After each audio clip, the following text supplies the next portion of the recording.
The Daily Bible in chronological order. New International Version Bible. Contention arises. Acts chapter 23, verses 6 through 11. Then Paul, knowing that some of them were Sadducees, and the others Pharisees, called out in the Sanhedrin, "My brothers, I am a Pharisee, the son of a Pharisee. I stand on trial because of my hope in the resurrection of the dead." When he said this, a dispute broke out between the Pharisees and the Sadducees, and the assembly was divided. The Sadducees say that there is no resurrection, and there are neither angels nor spirits. But the Pharisees acknowledged them all. There was a great uproar, and some of the teachers of the law, who were Pharisees, stood up and agreed vigorously, "We find nothing wrong with this man." They said, "What if a spirit or an angel has spoken to him?" The dispute became so violent that the commander was afraid Paul would be torn to pieces by them. He ordered the troops to go down and take him away from them by force and bring him into the barracks. The following night the Lord stood near Paul and said, "Take courage. As you have testified about me in Jerusalem, so you must also testify in Rome." Conspiracy to kill Paul. Acts chapter 23, verses 12 through 15. The next morning the Jews formed a conspiracy and bound themselves with an oath not to eat or drink until they had killed Paul. More than 40 men were involved in this plot. They went to the chief priest and the elders and said, "We have taken a solemn oath not to eat anything until we have killed Paul.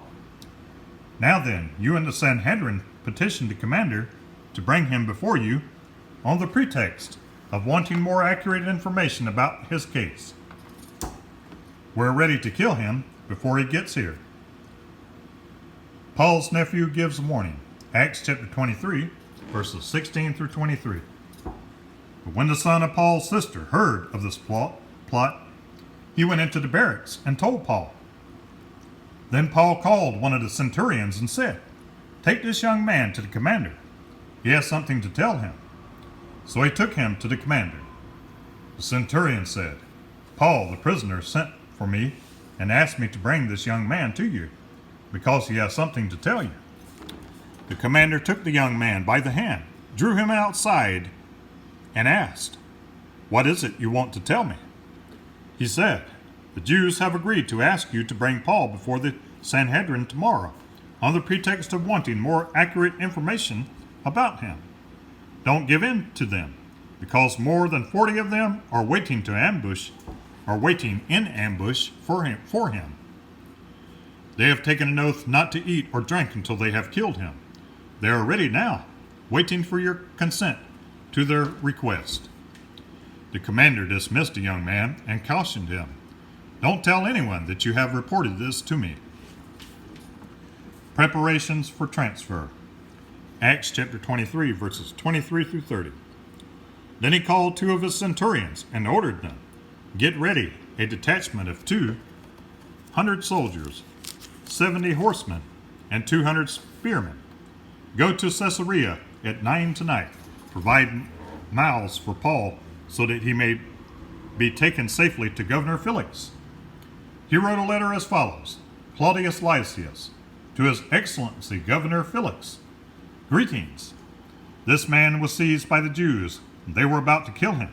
But I came with my troops and rescued him, for I had learned that he is a Roman citizen. I wanted to know why they were accusing him, so I brought him to their Sanhedrin. I found that the accusation had to do with questions about their law, but there was no charge against him that deserved death or imprisonment. When I was informed of a plot to be carried out against a man, I sent him to you at once. I also ordered his accusers to present to you their case against him." Paul removed to Caesarea. Acts chapter 23, verses 31 through 35. Caesarea, circa AD 58. So the soldiers, carrying out their orders, took Paul with them during the night and brought him as far as Antipatris. The next day they let the cavalry go on with him. while they returned to the barracks. When the cavalry arrived in Caesarea, they delivered the letter to the governor and handed Paul over to him. The governor read the letter and asked what province he was from. Learning that he was from Cilicia, he said, "I will hear your case when your accusers get here." Then he ordered that Paul be kept under guard in Herod's palace. Paul before Felix, Festus, and Agrippa. At Caesarea, Paul has 3 opportunities to present his defense and to preach the gospel to the Roman authorities, who now hold him under arrest. The first appearance is before Felix, the governor and procurator of Judea. Felix had been appointed initially by Claudius Caesar, and then confirmed by Claudius' successor, Nero. Felix's wife Drusilla, who is mentioned by Luke, is the daughter of Herod Agrippa I, and the sister of Herod Agrippa II, before whom Paul will also appear. Felix knows enough about the way to realize that there is no substance to the charges being brought against Paul, and Luke's account hints that Felix is even somewhat troubled by Paul's teaching. But he is primarily motivated by greed and therefore is angered when Paul fails to offer a bribe. Luke's record notes that Paul is forced to remain in jail for 2 years, at the end of which time Felix is removed from office. Secular history indicates that serious riots and charges against Felix by the Jews prompted his recall to Rome. Felix is succeeded by Porcius Festus, about whom little is known. Festus also finds no fault in Paul and suggests that Paul once again be taken before the Sanhedrin in Jerusalem. But Paul, who though a Jew is also a Roman citizen by birth, exercises his right to appeal his case to Caesar.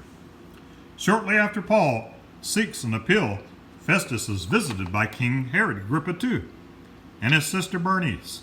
It was their father Herod Agrippa I who had persecuted the church and killed James, the brother of John. When Festus expresses frustration regarding Paul's case, Agrippa asked if he can hear Paul's story for himself. Paul's presentation before Agrippa summarizes his personal conversion and subsequent ministry. At the conclusion of Paul's discourse, Luke relates a memorable conversation between Agrippa and Paul, in which Agrippa appears to be uncomfortably vulnerable to the gospel message presented by Paul. But if Agrippa is touched at all, there is no record that he ever responds in full belief.